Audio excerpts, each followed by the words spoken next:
Industries of Titan is a game that I personally have been following for years. The first trailer, I believe, came out in 2017.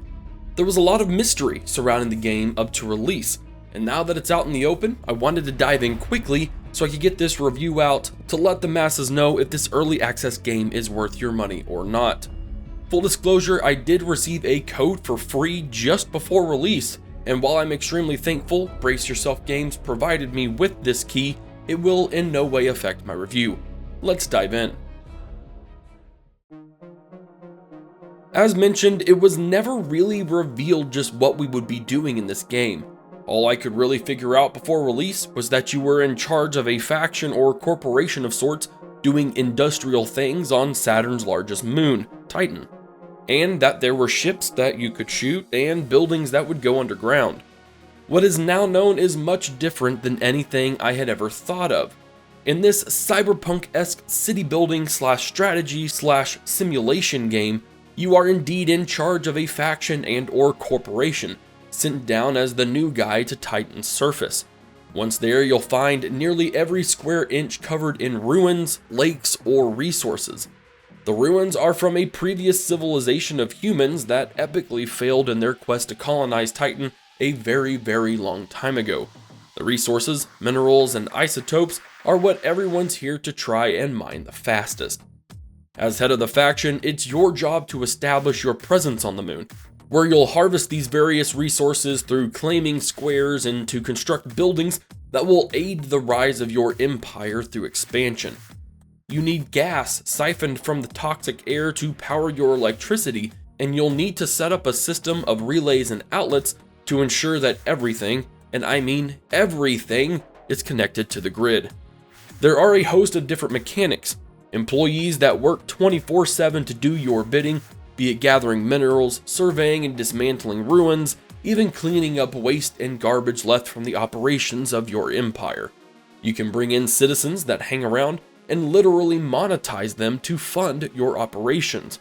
Eventually, you'll convert these citizens through a rather grotesque pixelated sequence to become employees themselves, then replace them with more citizens, all desperate for some reason to get down to this tightly packed moon. In terms of what I expected, it's absolutely nothing like I thought it would be, but not in a bad way. More of a literal, I have no clue what this game is about kind of way. It's not unlike other RTS games I've seen in the past, but it does have quite a bit of originality to it in terms of direction and gameplay style. What is undoubtedly its most appealing feature is Titan's voxel art design. At its basic definition, voxels are 3D pixels, and the genre's art is a very fascinating and unique way to create a game.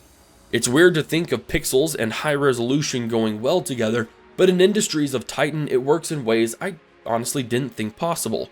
The game is very well crafted in all areas of design, from the macro of your city view and the textures involved down to the micro insides of your buildings. The voxel effect is much more evident in this micro view, but in no way has the blurry up-close pixelated effect.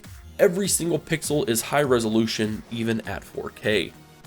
With all of the different mechanics going on so far in Industries, I was a bit worried that the UI wouldn't be sufficient between menus, city view, or building view. For the most part, I was wrong. Certain menus are only accessible in certain views, which really cleans up a majority of the mess I thought would be in there. Information is spread out evenly without being too overwhelming, and visually seen mechanics such as relay connectivity are simple and efficient to see and fix. The only area of concern for me amidst all the UI revolves around accessing all of the resources. Your top bar is dedicated to them, well, most of them, and they do a great job of breaking down how much of these you have and why. Two of my biggest resources they don't show were gas and power.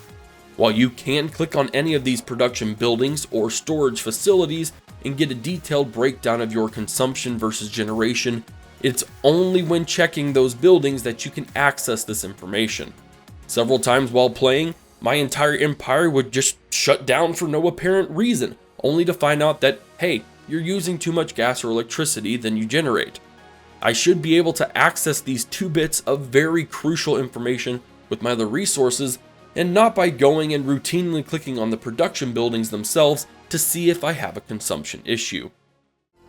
Also, switching back to the positives, a quick but necessary nod to the music production in this game. It is very high quality, it fits the sci-fi style, and the entire album has that pixelated vibe to it that I don't quite understand, but meshes extremely well with the game as a whole. It's already one of my favorites to just sit and listen to while playing the game.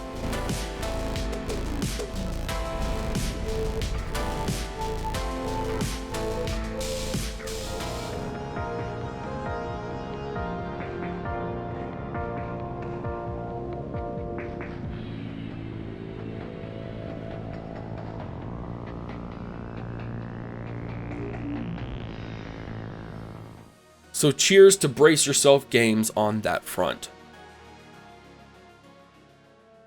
I'll begin this section by reminding everyone that this is an early access game.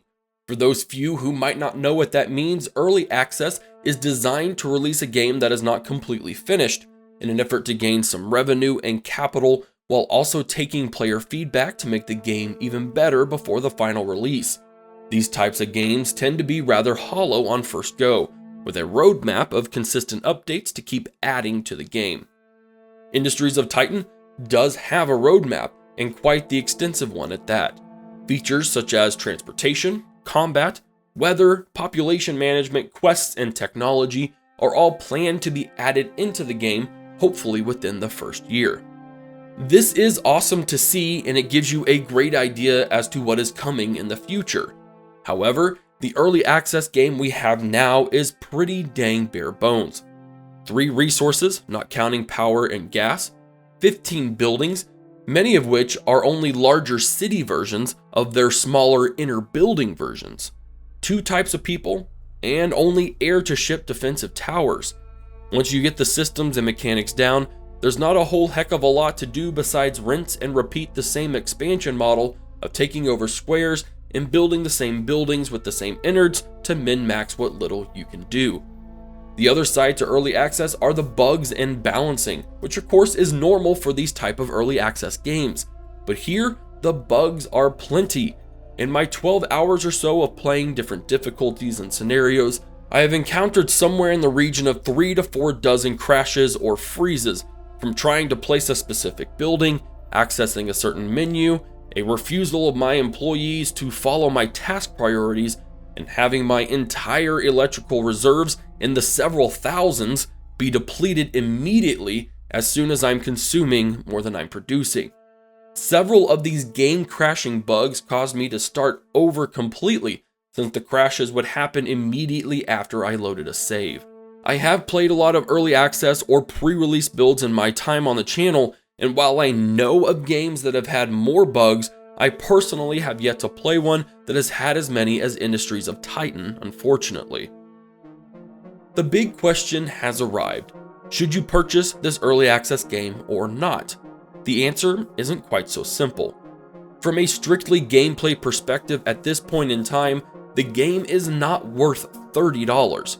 From the tutorial to the point where you're just repeating everything, will run you in the ballpark of 4 to 6, maybe 8 hours if you play it slow. Right now, after several playthroughs, I can get a city operational to be the best it can be without spamming those few buildings I have in around 3 hours now. But to me, that's just not worth the price to play. However, if you are really wanting to support this game, or you are buying in now at a cheaper price, and then knowing that in 6, 8, 12 months down the road, you will have a very fun and playable game with some deeper gameplay and city layout functionality, then yes, I would very highly recommend supporting this one. The hours I played, aside from persistent bug crashes, have been entertaining and enjoyable to play. There's not a lot to it at the moment, but I would definitely gamble on early access with Industries of Titan from the standpoint of looking to the future. And if you don't buy in now, I would still recommend staying up to date with the content releases so you can decide when to jump in at the right time for you. I hope you got a good idea of just what you're getting into with Industries of Titan Early Access. If you enjoyed this review, be sure to give it the old thumbs up, subscribe to see more videos centered around this type of content, and check out my Patreon to explore more ways you can get involved here on the channel. Thanks for watching, this is Havoc, and I'll see you in the next video.